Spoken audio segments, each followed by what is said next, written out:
Su servidor Mario Villegas, listo para compartir con ustedes hasta las 3 de la tarde de este día, viernes 29 de mayo. Nuestro programa, una presentación de Agrepa, el mejor asfalto que se produce en Venezuela, Agrepa, gente seria y asfalto de primera. Del servicio geriátrico, el doctor Argenis Portillo, consulta previa cita por el teléfono 0414-309-0806 y del grupo médico Hermanos Unidos, cuyas distintas especialidades estarán muy pronto al servicio del público en el Centro Comercial Propatria, en el oeste de la ciudad de Caracas. Hoy es viernes, estamos fuera de los estudios de Radio Rumbo. Seguramente les parecerá extraño esta locación, pero estamos forzados a salir de la radio porque tenemos que hacer una entrevista para la cual nuestro invitado no puede trasladarse a los estudios. Y no es porque no quiera, sino porque hay limitaciones que le impiden trasladarse allá. Voy a explicar de quién se trata. Nuestro invitado el día de hoy es un abogado. Fue presidente de la antigua Corte de lo Contencioso Administrativo, profesor universitario, preso político, todavía en esa condición, pero en su casa, con un grillete en el tobillo. Se trata de Perkins Rocha. Bienvenido, doctor. ¿Cómo está usted? Hola Mario, gracias por estar acá, gracias por permitirme expresarme a través de tu programa y agradecido con todo tu apoyo. Bien, muchísimas gracias. Al contrario, que usted nos haya permitido, nos haya abierto las puertas de su casa, de su hogar, para poder compartir con nosotros algunas de nuestras inquietudes y responderlas. Por cierto, la primera, ¿qué tan peligroso es Perkins Rocha? Aquí hay mucha gente que se le ha dado libertad plena, pero a usted lo confinaron a su domicilio con un grillete en un pie y además con vigilancia policial en el pasillo. ¿Qué tan peligroso es usted? Bueno, esa pregunta también me la he hecho yo, se la hace mi familia y se la hacen mis amigos.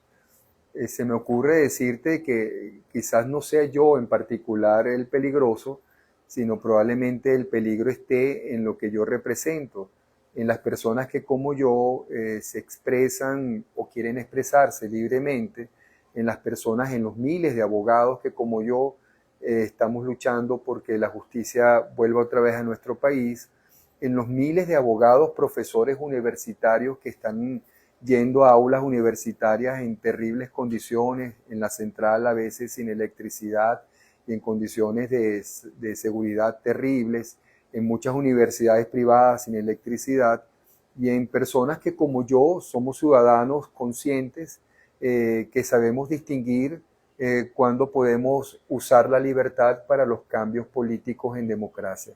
Quizás yo sea, por asuntos del azar, alguien que representa a todos esos sectores. Es la única explicación que le doy. Ahora, ¿alguna hipótesis, doctor, de por qué otras personas que han tenido una altísima figuración política en estos tiempos, muchos de ellos han sido presos políticos, otros exiliados, han logrado el beneficio de la amnistía? ¿Y por qué usted no? Bueno, yo quiero también verlo de una manera global. Fíjate que estadísticamente quienes menos hemos sido beneficiados con la amnistía son mis compañeros del grupo político al cual pertenezco, la organización política 20 Venezuela. Yo diría que de las personas amnistiables nuestra organización, solo un 20-10% recibió ese beneficio. El otro, entre 70 y 80%, se nos ha negado. De ese gran grupo, yo soy el único que tiene grillete y apostamiento policial. Pienso de alguna forma en lo que ha sido 20 Venezuela. 20 Venezuela ha sido una organización política que ha cuestionado desde su inicio la existencia de la autocracia sin colocarle cosméticos a la denuncia. Es un partido que, por cierto, estamos celebrando los 14 años, estamos en un mes de aniversario, nació en dictadura y permanece de alguna forma en situación de vigilancia, y salimos como una respuesta un poco a la alta tensión que había en el país, al gran silencio que estaba cubriendo muchas organizaciones políticas, y en definitiva a una respuesta disruptiva del hecho político conservador que en ese momento prevalecía en el país. Ok. ¿Qué es lo peor y qué es lo mejor de estar bajo prisión domiciliaria? Si es que hay algo mejor y algo peor. Bueno, definitivamente lo mejor es tener luz, tener a los seres queridos al lado de uno, tener contacto con los familiares, tener contacto con los amigos y tener estas posibilidades que me brindas tú hoy, que no están expresamente restringidas en la orden de escarcelación que de mí hubo. Y por supuesto, todo lo contrario fue lo que viví en el helicoide durante 535 días, fue oscuridad, hostilidad, eh, hechos que se excedían de la simple detención y otros aspectos, y ver la cara de la injusticia que hoy es un valor para mí, pero que tuve que de alguna forma sufrir para conocerlo, ¿no? O sea, la perspectiva que gracias a Dios hoy tengo, no tanto de la justicia, sino más de la injusticia, o sea, conocer la injusticia me hace comprender más, digamos, los caminos y los derroteros por los que ahora debo transitar. ¿Cómo administra usted las 24 horas de cada día, que son uno tras otro, uno tras otro? ¿Cómo las administra? ¿Hay espacio para el aburrimiento? Bueno, digamos que lo más importante es controlar la ansiedad. Ah, Durante 535 días en la oscuridad que estuve, no hubo oportunidad de sentir ansiedad, porque en algún momento, en las primeras de cambio, me di cuenta que los recuerdos son terribles.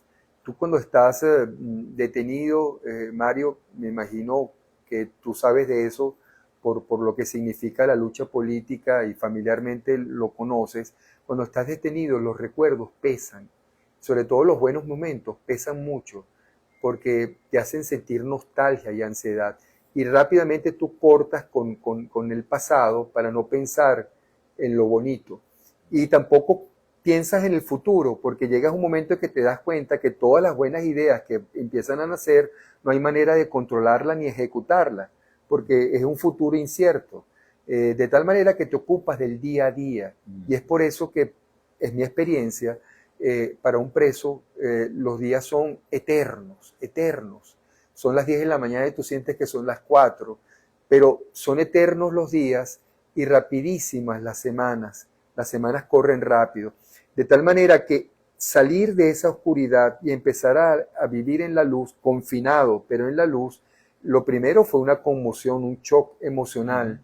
Yo casi como el náufrago de Tom Hanks dormía casi que en el suelo, de alguna manera, porque mi cama cómoda era incómoda en los primeros días. Entonces, lo primero fue aprender a luchar contra la ansiedad que genera la luz, los planes, los proyectos, que te empiezas a percatar que tampoco puedes ejecutarlo porque sigues preso.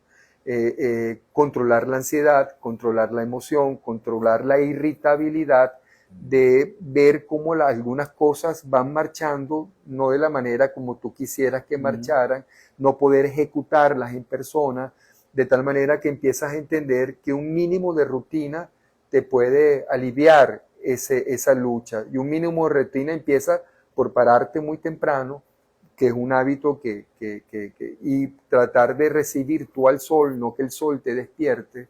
Luego tener mucho cuidado, tal como lo tuve en la prisión, con la alimentación, no darle rienda suelta a la comida, y luego permitirme momentos de despeje, desconectándome de todo el mundo exterior, que aquí llega con mucha facilidad, ¿no? La información por las redes, la información por el teléfono, por el internet, buscar espacios de desconexión para poder conectarte nuevamente contigo mismo. Yo creo que ahí está el quid del asunto, ¿no? La conexión contigo mismo. ok, muy interesante. Vamos a pasar a algunos temas de la política. Un tema crucial, trascendente. El día sábado, si mal no recuerdo, fue el sábado pasado, el liderazgo opositor que, digamos, eh, es parte de la llamada Plataforma Unitaria Democrática, se reunió con María Corina Machado en la ciudad de Panamá.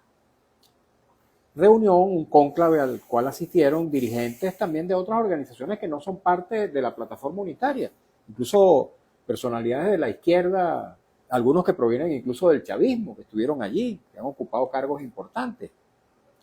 De allí surgió un manifiesto, el manifiesto de Panamá. ¿Cómo recibió usted ese manifiesto? ¿Cómo lo valora a partir de lo que era la política que venía adelantando María Corina Machado y los cambios que evidentemente se expresan en ese manifiesto? Entre otros, el tema de la disposición a negociar con Delcy Rodríguez, la presidenta encargada, o quien ella designe para negociar con María Corina Machado y las personas que ella a su vez pueda designar. Lo celebro 100%, ¿no? Eso forma parte de una etapa que ya habíamos previsto y que muchos avisoraban como muy lejana y algunos utópica, inclusive, en que se iba a extender la lucha ciudadana, porque, digamos, en esa mesa estaban reflejadas todas las tendencias que han estado presentes en los 30 años que dura o 28 años que ha durado, digamos, la disidencia al poder, que hoy por hoy está reflejado en la administración interina, en la administración tutelada, en lo que queda del ya, para mí, depuesto régimen de Maduro y de alguna forma en la reminiscencia de lo que fue el régimen chavista. Ahí está representada todas las tendencias que desde el inicio fueron oposición, luego se convirtieron en disidencia y ahora empieza a confeccionarse con un bloque sólido antagonista a esa otra visión de la realidad social y política venezolana, que era la propuesta chavista que degeneró, mutó a la propuesta madurista y que hoy permanece vigente en una pequeña reminiscencia en lo que es la administración interina tutelada de Delcy Rodríguez. Entonces, esa presentación frente a ese hecho forma parte de la última etapa de lo que nosotros hemos visto, preveíamos que iba a ocurrir y que nace de la génesis de ver la última etapa, es decir, la etapa de una negociación final. Yo recuerdo, y me llamó muchísimo la atención, que María Corina Machado en su discurso en la ciudad de Panamá, cuando le habló a esa multitud que se congregó en esa ocasión, ella confesó que algunas personas le habían cuestionado que en ese cónclave estuvieran algunos representantes de facciones políticas o personas de reputación dudosa o digamos cuestionable por alguna razón. Y ella dijo, a mí me han dicho con este sí, con este no, pero aquí tienen que estar todos. Eso lo dijo María Corina Machado. Sin embargo, todavía hay algunas fuerzas políticas de oposición que se han enfrentado largamente y fuertemente al régimen chavista que no están allí. ¿Ustedes van a tomar alguna decisión de ampliar ese rango de alianza para incorporar factores, incluso algunos que están en el Parlamento? Ahí está la fuerza que surgió de las últimas elecciones parlamentarias, que está haciendo oposición, aunque todavía no es parte de esta gran alianza. Nunca el lenguaje de Vente Venezuela ni el mensaje de María Corina Machado ha sido excluyente, nunca. Siempre hemos hablado de la necesidad de que llegue un momento donde todos nos encontremos y siempre hemos hablado del planteamiento ético y siempre hemos hablado que estamos en guerra y creemos que esa guerra no ha cesado porque es una guerra ciudadana por rescatar los valores que republicanamente nos han unido en algún momento y que queremos que vuelvan otra vez a unirnos. Estamos en una fase de la guerra, en una fase de la guerra donde todos somos útiles. Y ya en el caso de juzgar ahí los intereses que estaban representados, Yo pienso que mientras no haya libertad, el juzgamiento no es tampoco libre. En este momento tenemos que verlo como una alianza, no como una unidad. Lo que hubo en Panamá, en el fondo, es una gran alianza. En una alianza, tú y yo podemos caminar juntos, siendo de distintas ideologías y doctrinas. Pienso más en la doctrina que en la ideología, porque probablemente si somos de ideologías distintas, a lo mejor nunca nos unimos en el camino. Pero pienso más en la doctrina, en la que nos permite transitar rutas y etapas juntos. Y luego de cumplidas esas etapas, nos despedimos, Mario, hasta aquí llegamos, qué sé yo, nuestra visión no nos permite continuar. Eso es lo que ocurrió en Panamá. En Panamá fue una fusión de diferentes formas de ver la política frente al único enemigo que tenemos nosotros, que es una visión política autocrática y excluyente. O sea, ¿usted es partidario de que estos factores se incorporen? No es que solo soy partidario, es que hemos sido partidarios y lo hemos dicho, eso no es nuevo. Lo que pasa es que algunos no nos han querido decir. Este examen político que concluyó en esta etapa con Panamá es un examen político ético que hemos venido haciendo desde el principio, desde el 2014, desde el 2018. Hemos hablado no de unidad, hemos hablado de alianza, porque ahí hay factores que no van a estar nunca casados. No quiero particularizar en eso porque, digamos a buen entendedor, pocas palabras. Ahí hay factores que siempre van a ser disímiles. Como tú y yo pudiéramos eventualmente, creo que no, pero imaginemos hipotéticamente dos doctrinas irreconciliables. Podemos serlas, pero podemos caminar juntos. Eso me recordó a Yalta. Eso me recordó a varios momentos históricos. Stalin con Churchill.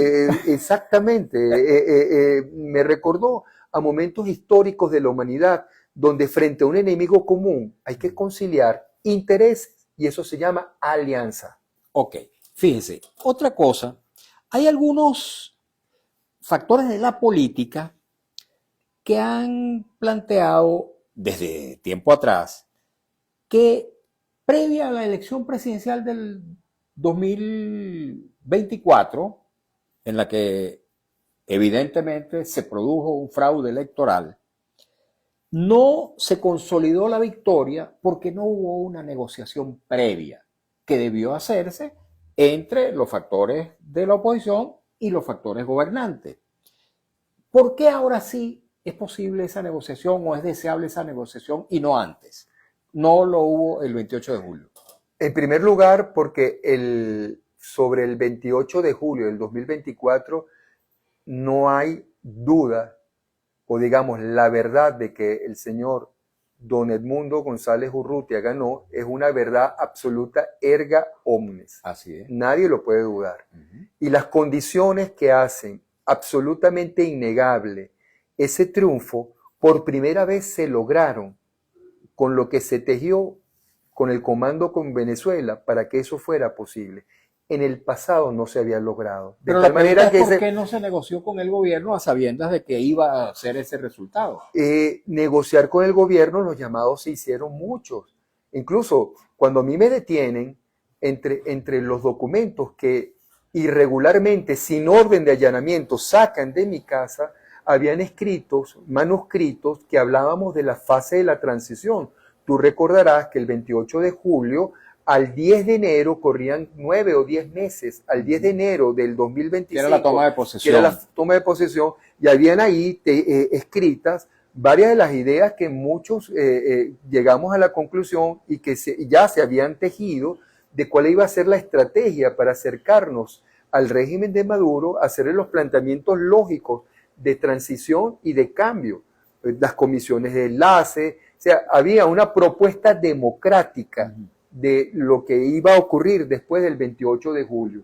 Esos sectores que critican eso hablan de por qué no nos preparamos en otro terreno, el terreno al que nunca nos hemos preparado, que es el terreno de la subversión. O sea, ellos cuando dicen, ¿por qué no se prepararon? O sea, ¿qué querían ellos? Que lanzáramos a la calle armados a exigirle a Maduro. Eso es lo que quieren. Probablemente eso hubiese ocurrido en otro momento. Pero nosotros, la pulcritud y la fuerza con la que te hablo yo en este momento, es la fuerza de ser coherentes éticamente. Nunca hemos hecho llamados a la violencia, hemos hecho llamados a la fuerza.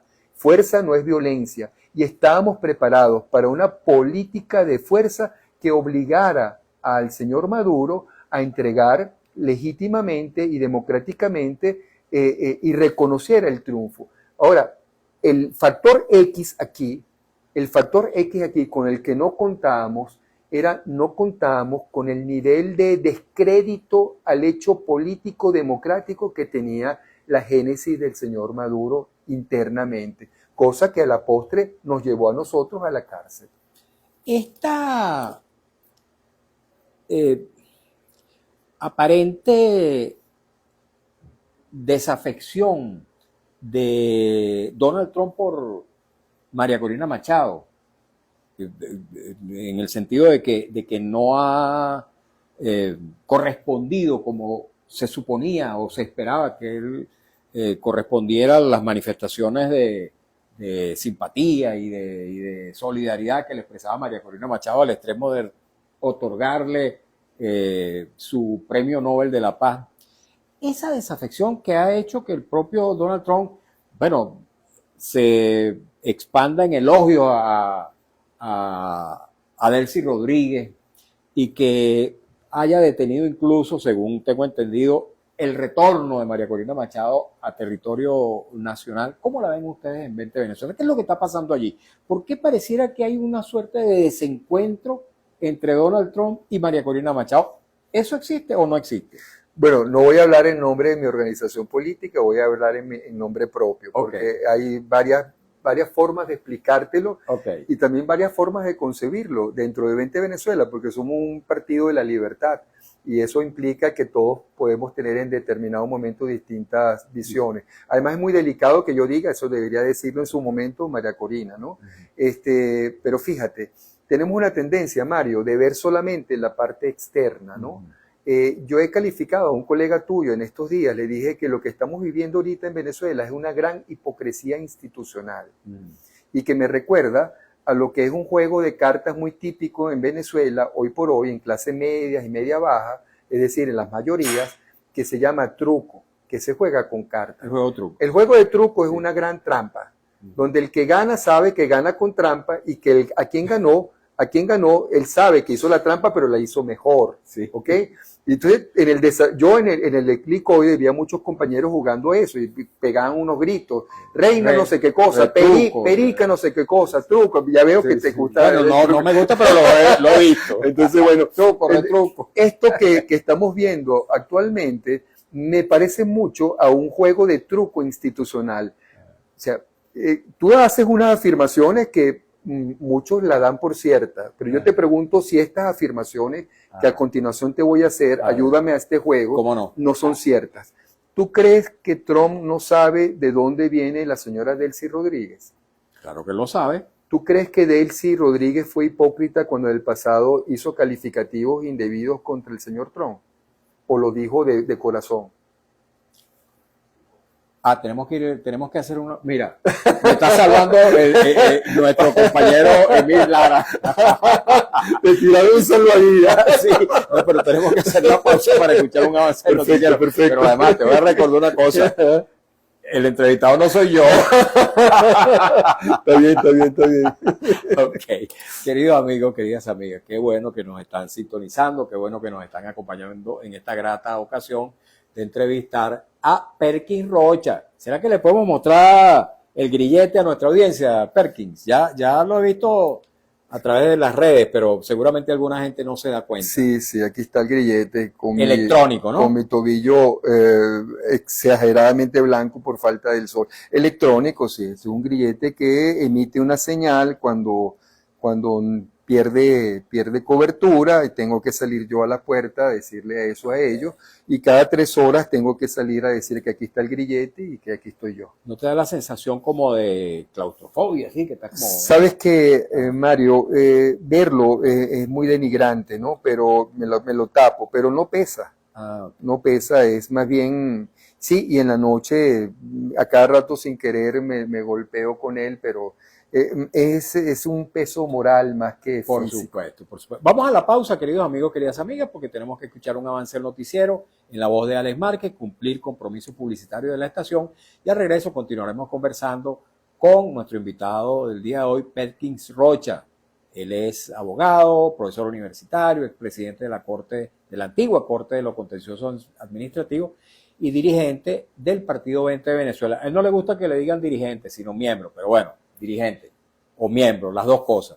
Así que ya venimos, queridos amigos, queridas amigas, no se nos vayan. Voy a permitirme, amigos y amigas, hacer publicidad en este alto para hablarles del servicio geriátrico del doctor Argenis Portillo, y especialmente lo hago hoy, 29 de mayo, que es el Día Nacional del Adulto Mayor. Hoy se está celebrando en Venezuela el Día Nacional del Adulto Mayor. Hay un día internacional que es en otra fecha, pero hoy en Venezuela se celebra el Día del Adulto Mayor. Y yo preguntaba en estos días, y lo reitero el día de hoy, ¿usted le quiere hacer un buen regalo a algún adulto mayor? Bien que sea un familiar suyo, bien que sea un amigo, o a usted mismo si es un adulto mayor. Regálele o regálese una consulta con el doctor Argenis Portillo, médico geriatra de una larga trayectoria, de un gran compromiso existencial con la salud de los adultos mayores.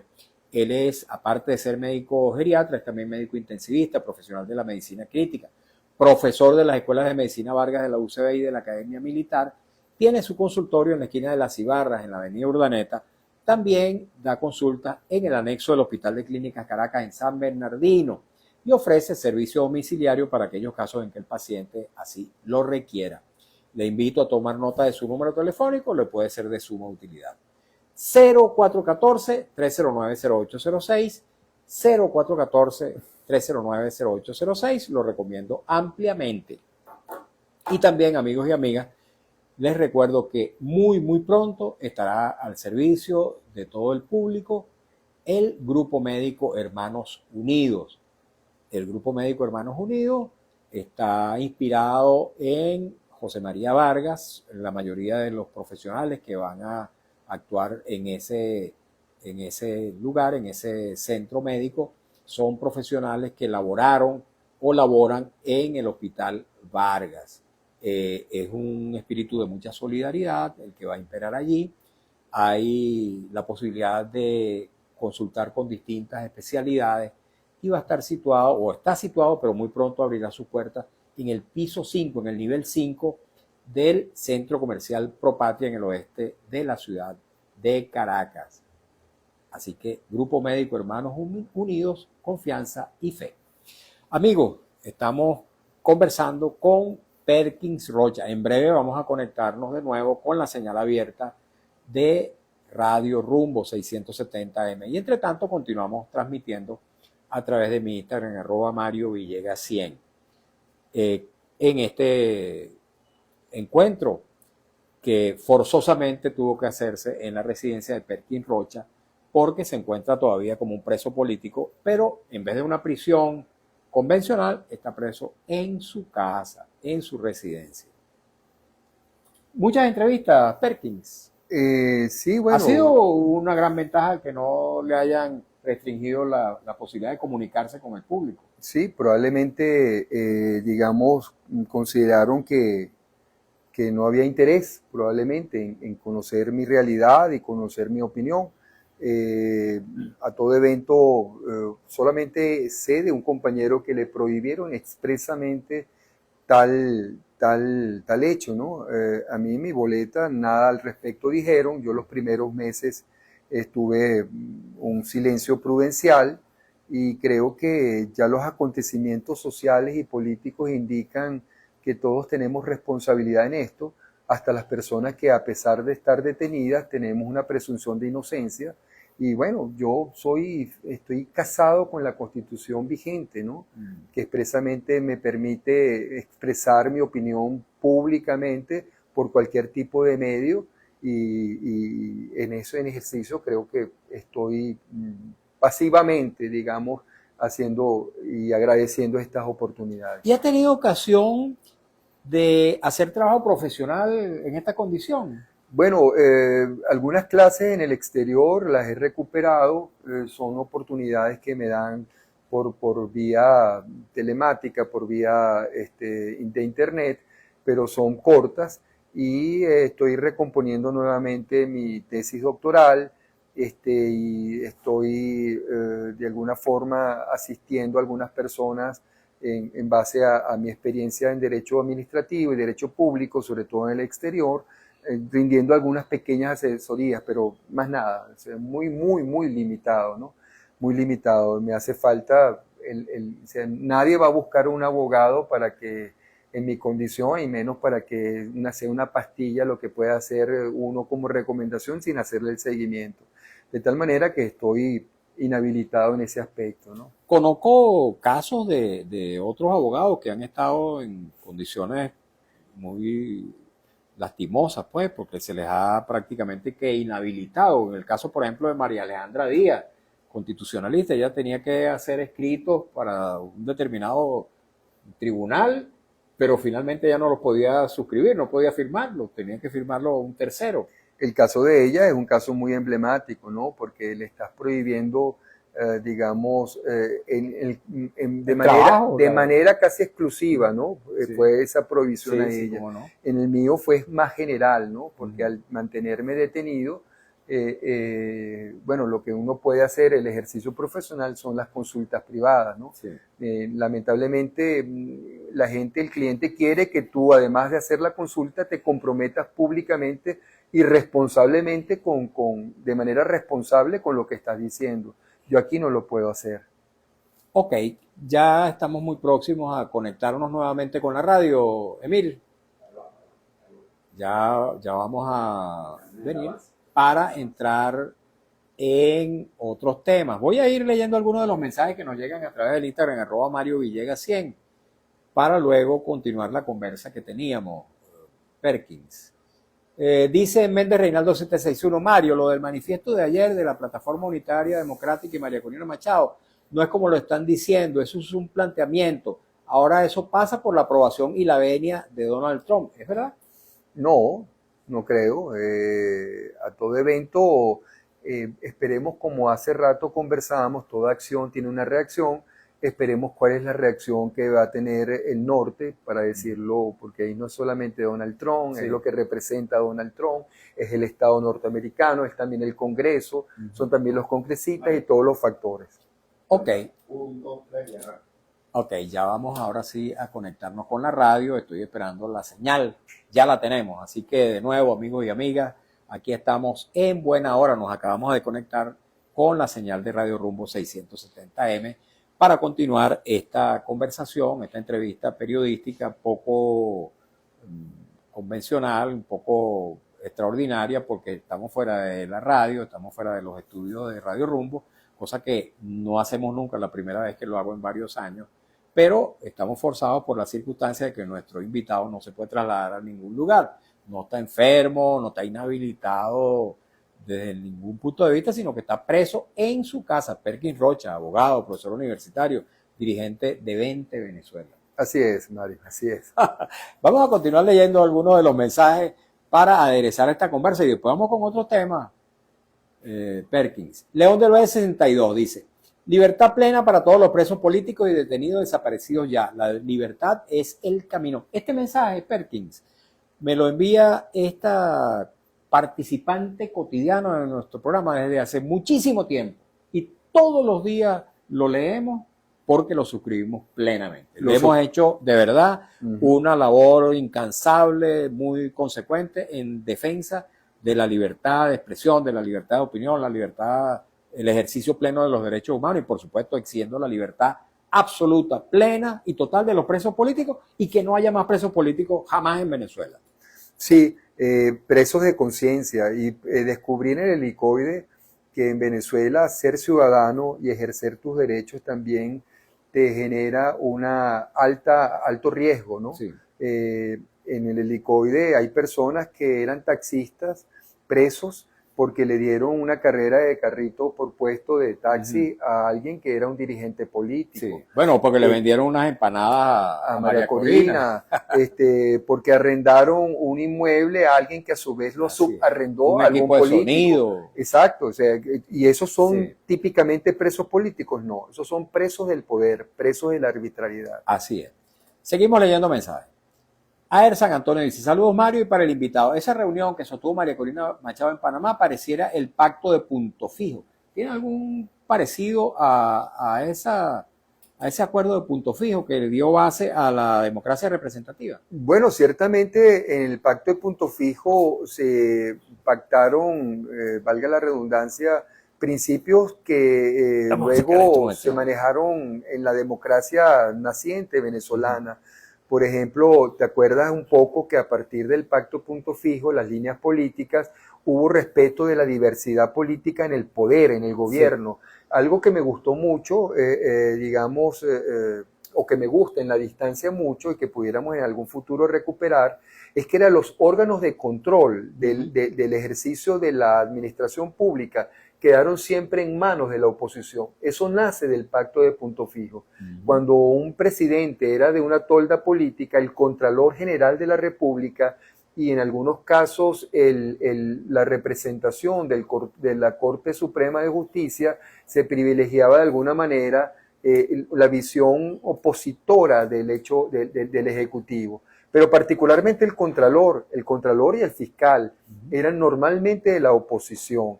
Eso me parece un patrimonio democrático venezolano, producto de ese pacto de punto fijo que es recuperable. Lo que hubo en Panamá fue un pacto, una alianza para recomponer las fuerzas políticas ya en la etapa final de esta lucha contra la autocracia, y un mensaje donde todos en esta etapa final de la guerra civil y ciudadana que hace mucho tiempo tenemos, todos somos útiles. Todos, sin excepción. Ok, vamos a seguir leyendo mensajes que tenemos bastante. Ya me dispensan un poquito, se me perdieron. Quería hacerlos en el mismo orden cronológico en que los recibí. Así que me dispensan, amigos y amigas, me dispensan. No estamos habituados a estas entrevistas fuera del estudio. Oye, valoro tu vista. Méndez Reinaldo 761. ¿Debería el señor Rocha de preguntarle a Juan Pablo Guanipa cómo hizo él para obtener tantos beneficios dentro y fuera de la cárcel? Él dijo que comía 3 veces al día, se ejercitaba, dormía 8 horas. Juan Pablo Guanipa dijo eso. Bueno, está bien, bueno, me parece muy bien, excelente. Un gran luchador, Juan Pablo Guanipa, lo tendré presente, ¿no? ¿Y cómo hizo para salir rápidamente? Bueno, yo creo que salió y tuvo un rato en... Lo volvieron a encarcelar. Exactamente. Después, así es, bueno, rapidito. Dice Méndez Reinaldo 71, le daba medicinas a la hora, leyó 154 libros, viajó a Miami, a fiestas de familiares, va a Panamá, todo eso se lo dijo a Carla Angola. Aer San Antonio, los políticos han cometido muchos errores. Ojalá los que vengan hagan el trabajo y que amen a los venezolanos. Bueno, muchos mensajes. Las elecciones. ¿Cuándo deben ser las elecciones en Venezuela? María Corina Machado ha dicho que se requieren por lo menos 40 semanas después de la designación del CNE. ¿Cómo se va a designar ese CNE? Con esa asamblea que hoy tenemos, donde mayoritariamente y aplastantemente está el PSV. ¿Cómo se va a hacer? ¿Cómo se va a lograr ese cambio en el CNE para que hayan esas elecciones? Hay algunos, digamos, procesos de carácter técnico que deben adelantarse. A eso se refiere María Corina particularmente. Pero hay aquí una fortaleza importante, una especie de envión que tenemos desde el 28 de julio. Yo creo, tengo la convicción, mejor dicho, de que en el ciudadano anida el espíritu del 28 de julio de cambio. O sea que ahí tenemos abreviado un gran esfuerzo de entender que a partir de una elección particularmente presidencial, por el modelo político que tenemos y que nos hemos acostumbrado a tener en Venezuela, que es eminentemente presidencial, va a ser catalizador de otros procesos, y ahí podríamos empezar a hablar de una fase de transición. Mira, a mí en lo particular, yo creo que esta idea que te voy a colocar puede generar algún tipo de polémica.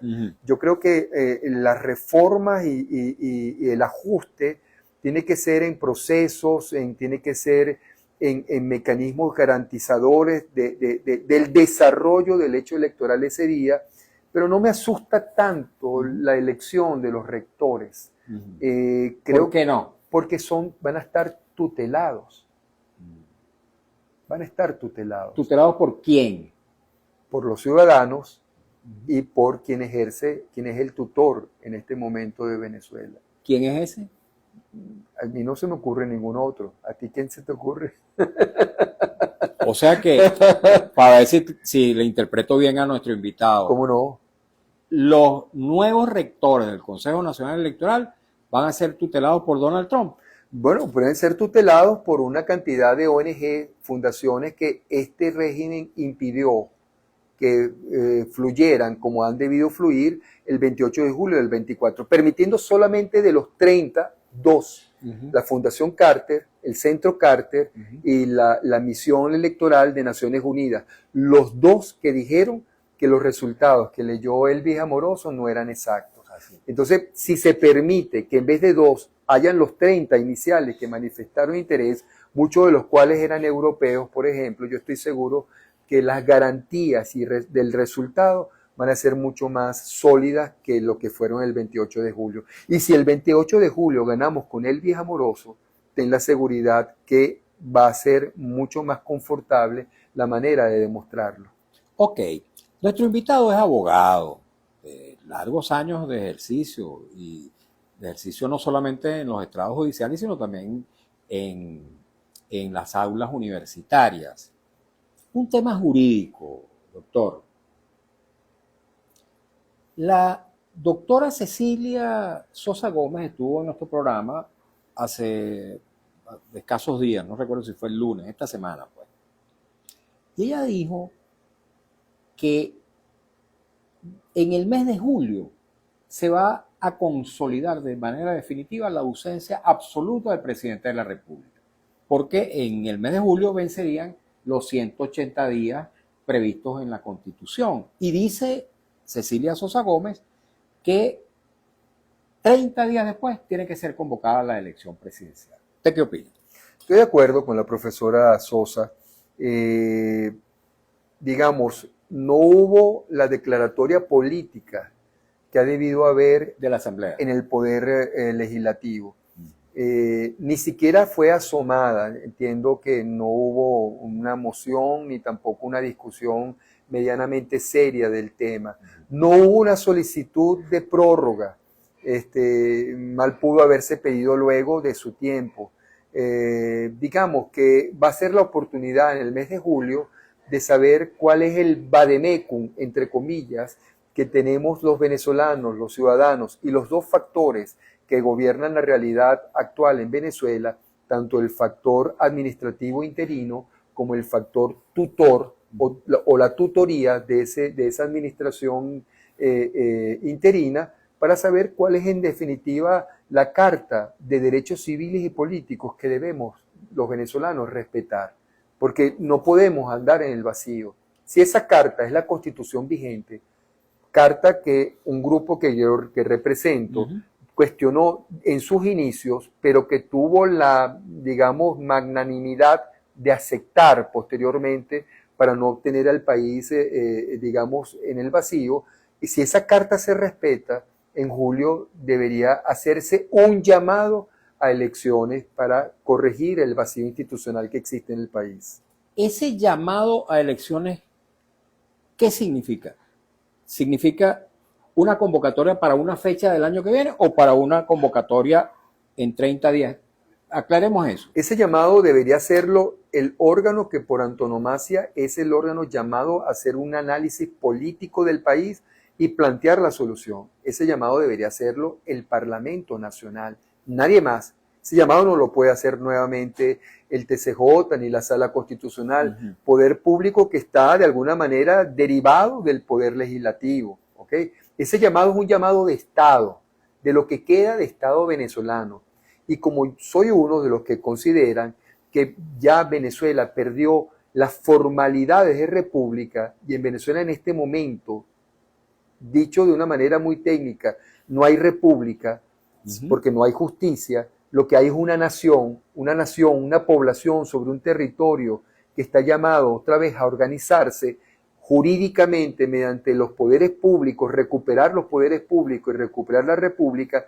Ese llamado, los únicos que deberían hacerlo en este momento cercano es el poder legislativo. Es lo que hay de poder legislativo. Pregunto. Si ese llamado fija un cronograma dentro de esos 30 días, se enuncia un cronograma a cumplir, puede ser 3 meses, 6 meses, 1 año, pero tiene que fijar el cronograma. Si ese es el papel que corresponde a la Asamblea Nacional, pregunto, ¿ustedes en 20 Venezuela y la Plataforma Unitaria harían contacto con factores de oposición que están en el Parlamento para proponer una posición común respecto al tema electoral? El espíritu de ese llamado se hizo en Panamá. Quien debería tomar digamos ahora el relevo para concretar ese pacto deberían ser los que lo oyeron. Ese parlamento debería de alguna manera reaccionar frente a esto. Es la última oportunidad que tienen para medianamente legitimar su situación. Hacer un llamado al establecimiento, mediante un cronograma electoral, a un llamado a elecciones, para corregir lo que en este momento en el país existe, un gran vacío institucional. Esa elección, vuelvo a preguntar, ¿sería el año que viene? Eso es un problema técnico. Yo te estoy refiriendo al problema político. Es un problema técnico producto de una presión política, de una decisión política. Es un problema a resolver con los técnicos electorales. ¿Cuál es el momento más propicio? Efectivamente, ese cronograma va a darle certeza a todos los venezolanos, que en este momento es el hecho político que a mí me parece importante rescatar. En este momento los venezolanos no tenemos certeza, y al no haber certeza no hay seguridad. No hay ni seguridad interna ni seguridad internacional, porque nadie puede invertir si no hay certeza de que lo que invierta lo va a recuperar de alguna forma, porque no es un favor que le van a hacer a los venezolanos. Entendamos nosotros que es un gran negocio para el que invierta, que va a repercutir en la salud y en el bienestar de todos los venezolanos. De tal manera que necesitamos certeza, y certeza implica fechas, seguridad de que va a haber unas fechas. Muchos temas todavía pendientes, pero lamentándolo mucho, el tiempo se nos agota, nos quedan apenas un par de minuticos. Tan rápido, lástima, se nos fue una hora rapidísimo. Así que, bueno, tendremos que organizar una nueva conversa con Perkin Rocha, pero tengo que hacer una pregunta antes. A propósito de su condición de aragüeño y esa relación tan estrecha con Aragua, hay quienes piensan que pronto, aparte de la elección presidencial, también se van a renovar otros poderes, los poderes municipales, el poder regional. ¿Usted ha pensado en postularse a la gobernación de Aragua? No, para nada. Ya hay muchos excelentes aragüeños en quien pensar antes que yo. No, yo ayudaré al cambio por la libertad en Aragua, al que decida la alianza y la unidad. Y no, de ninguna manera. Yo creo que lo judicial, mi destino está en ayudar a cambiar el modelo de justicia que tenemos en Venezuela. Y ojo, no necesariamente dentro del Poder Judicial. ¿Cómo se visualiza usted en un eventual gobierno de María Corina Machado?